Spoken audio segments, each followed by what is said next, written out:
So, when we usually do an intro, Steve, what's our intro for today? We don't have one. Why not? Because I don't own Megalon or Jet Jaguar as of right now. Why? I don't know, just haven't been able to get them. And then the Bandai vinyl versions are kind of pricey. What kind of price are we talking about? Would you pay $80 for this guy? Does it get bigger? Like, if I press a button, does it get bigger? You can imagine that it gets bigger. Is he going to attack our imagination? I think so. He can do anything else. He programs himself to get larger. Fucking science! Yes! Yes! Oh, that's staying in there, Steve. My eye. My knee! I don't carry the Japanese one. It hurt. It hurts. It won't be the first long thing he took in the face. That's for our next channel. What the? Listen up, Raiders! Welcome to the Geek Chest. My name's Steve. And my name is Arnes. And today we're going over the awesomest film ever, Godzilla vs. Megalon. Would you like to explain the plot to these fine people? No, that's not even a Godzilla movie. It totally was supposed to be a Godzilla movie. Not Jet Jaguar's own film, and then they tossed Godzilla into it for marketing reasons. Ooh, who's Jet Jaguar? What? Jet Jaguar is the robot in this movie. Because essentially, from what I remember of this movie, because I haven't actually watched it fairly recently. No, you go ahead. I'll fill in for you, because I watched this I made Arnes watch it. I watched it not too long ago, so it's slightly vague for me. Go ahead. But it's essentially... The Atlantians are trying to take over the world, and they need to take some science from people, and the science is a robot called Jet Jaguar, who's kind of like Ultraman, but a robot, where he can get larger, which you find out later because he programs himself, yada yada yada. But they wanted to take it so that they could have it guide their creature Megalon in order to actually have him go destroy cities because the monster can't do it itself. He's pretty close, actually. He forgot the reason why the Atlantians are attacking is because the whole nuclear testing that humans are doing that's destroying their world underneath the sea. Yeah, or wherever the hell they are. Because they show expanded space, and you're just like, huh. I'm assuming it's under the sea because the way they were talking is the island went under and, so on and so forth, and that's what we've been hiding for thousands of years. And also in this movie, they have to get help from the Nebula M Space Hunters so that Megalon's got a little bit of backup in the form of Gigan. Which is sad because Gigan, a lot of his footage is from the previous film. For the most part. There's a few shots in there that aren't. Yeah. But for the plot for this film, I think it's okay. You're a piece of crap, you know that? It's kind of weird because... watched it.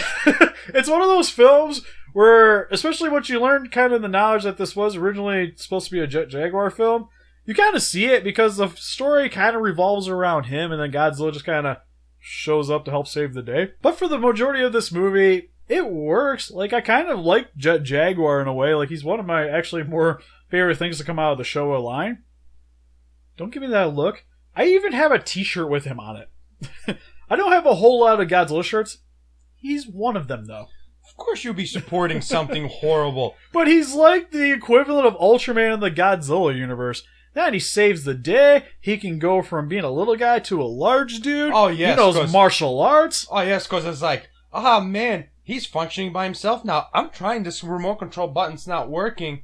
He got bigger. How's that possible? Oh, man, it's normal. He just programmed himself to do it. Yeah, he's just a supercomputer.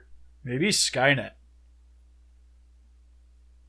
I'm scared now. I know, right? Skynet's been around for a long time. But I thought he was a pretty interesting character for the movie. It was also kind of nice to not see Godzilla nearly as the focal point of the monster in the film. The movie's called Godzilla vs. Megalon.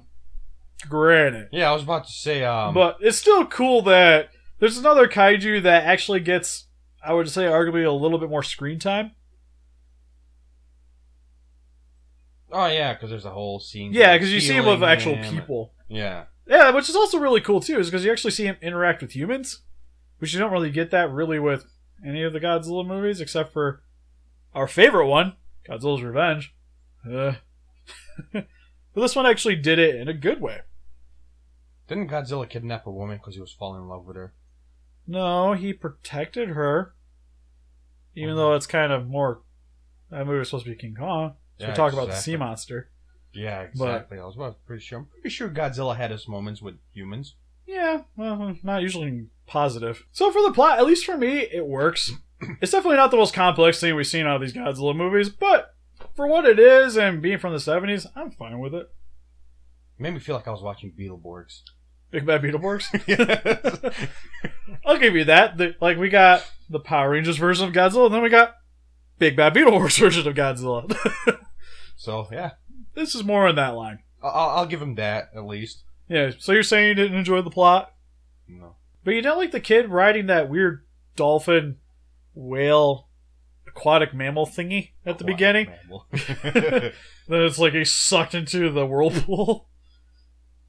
I don't know. It's just, I did not feel right watching this movie. It's just, I wasn't expecting a Godzilla, because it's called Godzilla vs. Megalon. Yeah. It was like 5 minutes of Godzilla. So it made me feel like I was watching the 2014 again. See, people? There's other movies out there. Stop it. So it made me feel like I was watching that movie all over again. I guess whatever that stupid robot name is. Jet Jaguar. Yeah. Jet Jaguar. Came up with that name. Sounds like it should be a computer. I know. Or like a gaming system or something. I was like, it was fine. I was fine with that plot. All the way I'm telling when he tried to explain how he got bigger. But it's science. You don't fight it, you let it happen. It's like a Dragon Ball Z movie. When you start trying to break this movie down in complex manners and really think about each of the individual scenes, then you're probably not going to enjoy this movie. I'm sorry. But that's what they pay me not to do. I know, right? Because we get paid. Oh. Fine, I guess we'll move on to the suits. Which we do get 4 in this movie, because we get Jet Jaguar, Godzilla, Gigan, and Megalon. Oh, but at least Gigan looks cool. He looks pretty much the exact same for this movie. He actually gets a little bit more fun cameos and screen time in this one. Because he actually has like the fun little interactions he gets with Megalon. Where they're like doing like the high fives and whatnot. But you try to do a Ghidorah, but that... You can't really high five hooks and wings. It just doesn't look right. He's like, hey, hey, just smacks him in the chest. But in this one, they actually high five. And they even use the same shots when Megalon's like smacking airplanes down. It's Gigan's hook. That's how interconnected they are. See, you're even destroying this movie even more. You know what made this movie amazing? Huh? I did it like a chest bump. Like, ugh, just done. Just, oh god, I'm sorry. The movie's done. I'm like, yay! And Godzilla, this movie, he's serviceable. He looks fine. Steve wants to service Godzilla. How you doing, guys?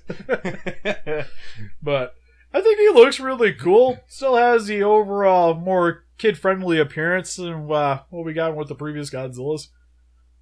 Wasn't the last movie like a ton of blood? How's this kid-friendly? I know, right? Even the next one has a ton of blood. Get to it and don't worry about it. But I like this Godzilla. For the most part, I don't really hate any of the later Showas, even though the suit looks kind of rough in most of the movies. I still think he looks pretty sweet. At least there weren't pieces hanging off in this one, so... Yeah, which is good. Then for the newer suits, we have Jet Jaguar, which I think looks like a boss.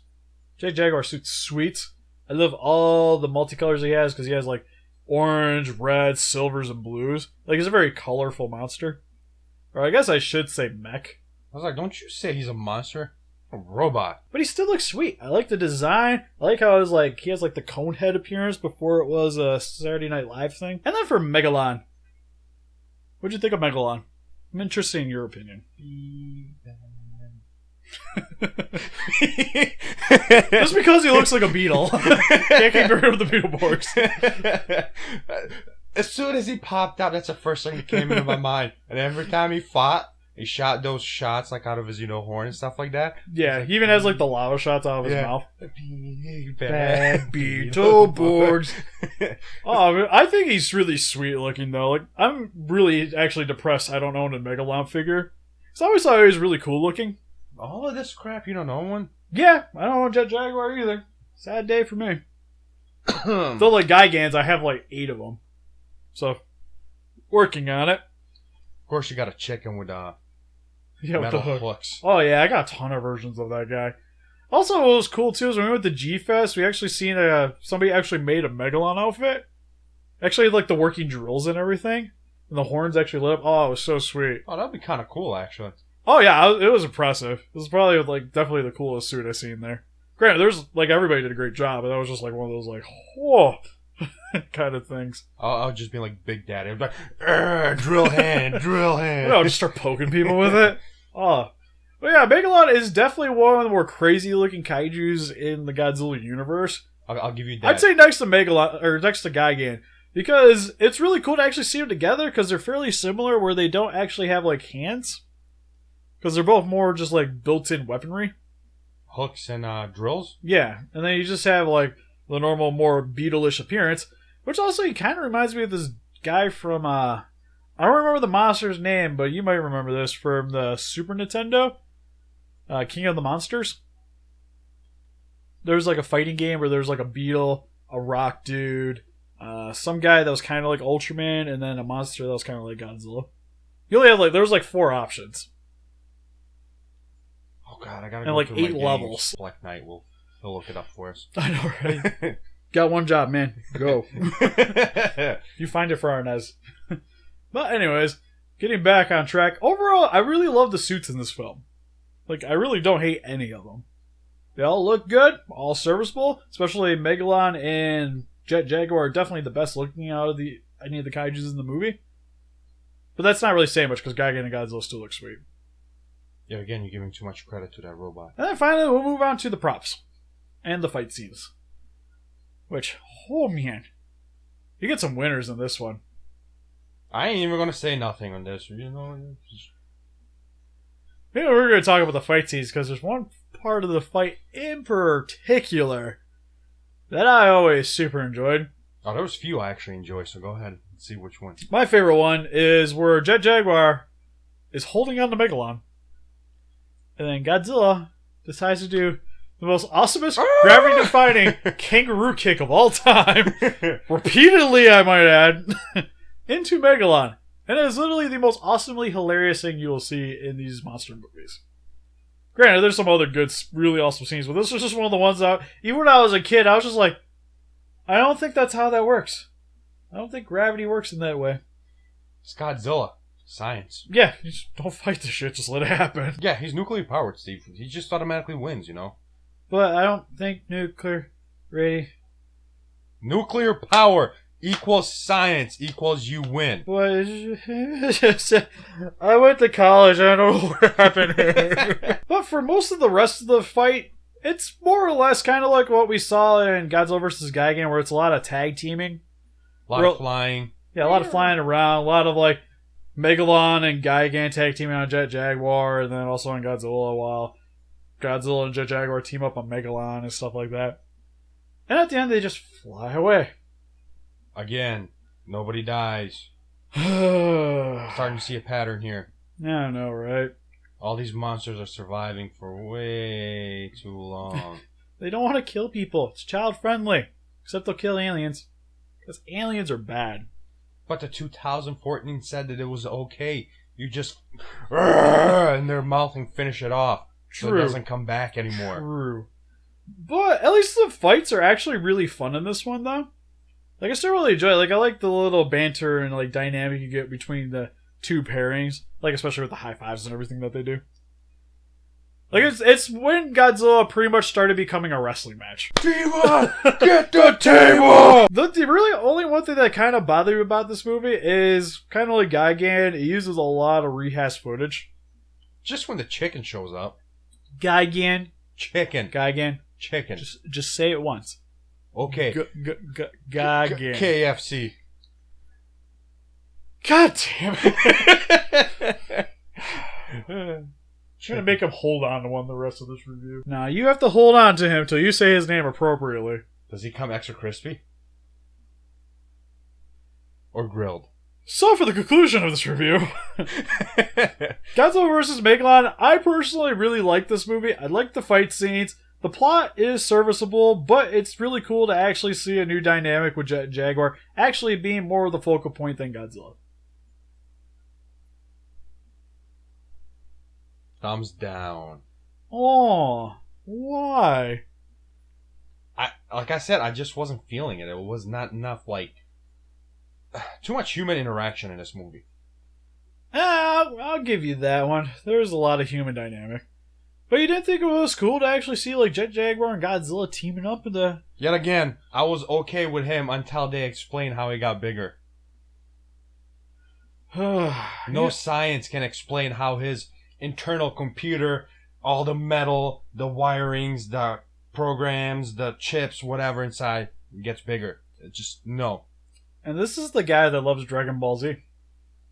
Because I didn't pay attention to Dragon Ball Z. I just watched it. You said, Arnes, you need to watch this and pay attention. I said, okay, and I'm like...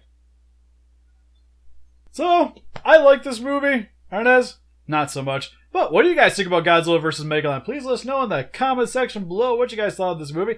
And help us defeat those kaijus by hitting that like button. Subscribe, become a ranger today. We'll see you guys in the next video. Bye-bye. Was it actually the Atlantians? Yeah. Okay. Yeah.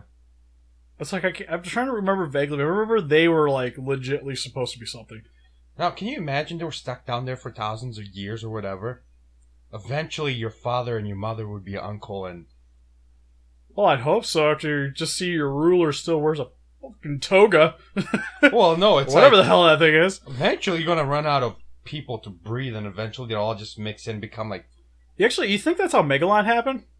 I think that's how it happened, actually. Just like the gene pool pulled in the one to make this ultimate bug bean. Yeah. Whatever that thing is.